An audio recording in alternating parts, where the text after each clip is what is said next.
Welcome to the jungle.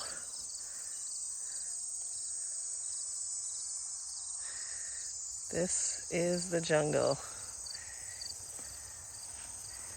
I did potatoes on the end, tomato on a trellis, did a row of Brussels sprouts, which are getting decimated by grasshoppers. And then I have watermelon and cantaloupe, and then a couple of these squash. Now, these squash have just gone crazy, because for real, these squash are planted like by the corn, and it's all the way to the next end here. But these are putting on fruit. I had marigolds along the edge. Hard to see because all the other weeds took over. So I'm thinking then I'm going to take the plunge and I'm going to cover this whole bed with the black plastic and plant everything in holes next year, because I cannot keep up with the weeding. And when you've got the melons growing everywhere, it's hard to walk around in there. This guy don't look, somebody taking a bite out of him.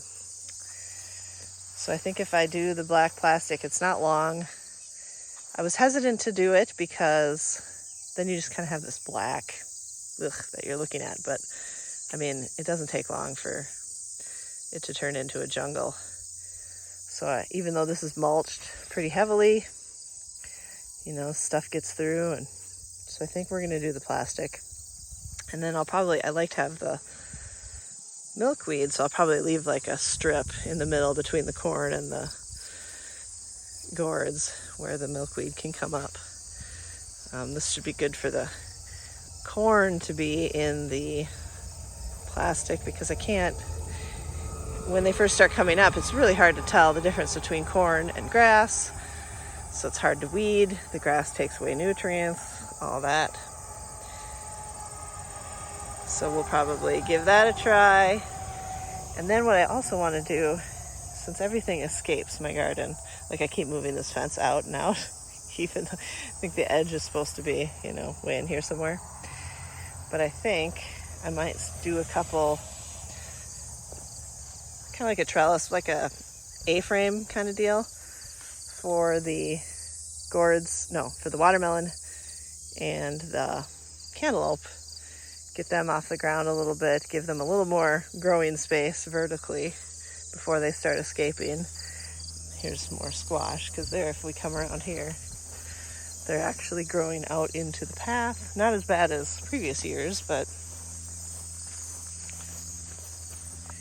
still a little bit of a hassle. I keep putting them back in. But here's some growing out of the path.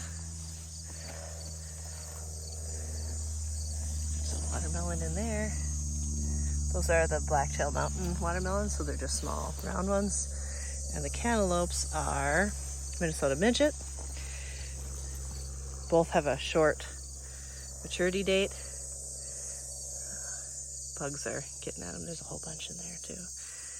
Hopefully I can get them ripe and picked before the bugs eat them all. But that's the plan for next year. It's always planning for next year. Let's just hope it rains next year and we get rid of these grasshoppers, because this is a sunflower. It was a sunflower. Now it is just a twig because of grasshoppers.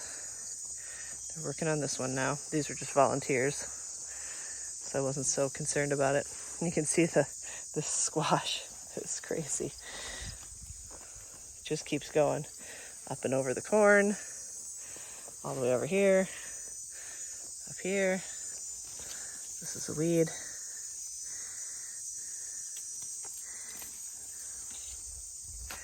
Volunteer cilantro, squash, squash, squash, squash. Where did it finally make it to the end here? Let's see. Yeah. Oh, here we go. We have surpassed, the squash has surpassed the corn. So that is the plan for the big bed next year, I think.